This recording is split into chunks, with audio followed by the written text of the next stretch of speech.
خبر شامل کریں گے حویلی کوہٹا آزاد کشمیر سے۔ ہمارے بیورو چیف ENN نیوز کی رپورٹ کے مطابق 23 مارچ یوم پاکستان کے حوالے سے ضلع انتظامیہ حویلی کوہٹا کے زیر انتظام ڈسٹرکٹ ہیڈ کوارٹر حویلی کوہٹا میں پرچم کشائی کی تقریب ہوئی۔ تقریب کے مہمان خصوصی ڈپٹی کمشنر حویلی کوہٹا اشفاق گیلانی تھے۔ انہوں نے پرچم کشائی کی۔ SP سلطان ایوان، اسسٹنٹ کمشنر حویلی، تحصیلدار حویلی اور دیگر ضلعی افسران بھی موجود تھے۔ اس موقع پر پولیس کے چاق و چوبند دستے نے سلامی دی۔ تقریب میں دیگر محکمہ جات کے افسران اور پریس نمائندگان نے بھی شرکت کی۔ ڈپٹی کمشنر حویلی سید اشفاق گیلانی نے کہا کہ کشمیری پاکستان بننے سے پہلے پاکستان سے رشتہ قائم کر چکے ہیں۔ 23 مارچ 1940 کو لاہور کے تاریخی اجلاس میں قرارداد پاکستان کی منظوری کے وقت کشمیریوں کی قیادت سردار غلام حیدر جنڈالوی نے کی تھی۔ 23 مارچ 1940 کو مسلمانان برصغیر کے سرکردہ رہنما بانی پاکستان حضرت قائد اعظم کی ولولہ انگیز قیادت میں جمع ہوئے۔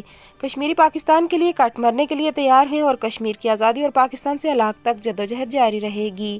23 مارچ کے دن مسلمانان برصغیر نے اپنے مستقبل کا تعین کیا تھا۔ مقررین نے کہا کہ قرارداد پاکستان کی منظوری کے صرف 4 سال بعد بابائے قوم حضرت قائد اعظم محمد علی جناح نے مسلم لیگ کے صدر کی حیثیت سے کشمیر کا کامیاب دورہ کیا اور کشمیری مسلمانوں کو تلقین کی کہ وہ اپنی تحریک کو کامیاب بنانے کے لیے اپنا سفر آزادی جاری رکھیں۔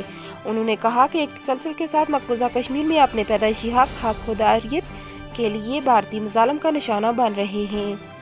کشمیری اس وقت تک اپنی جدوجہد جاری رکھیں گے۔ تقریب کی آخر پر ملک پاکستان کے استحکام، تحریک آزادی کشمیر اور شہدائے کشمیر کی بلند درجات کے لیے خصوصی دعا کی گئی۔ Report Majid Gilani, bureau chief ENN news, district Haveli Kahuta Azad Kashmir.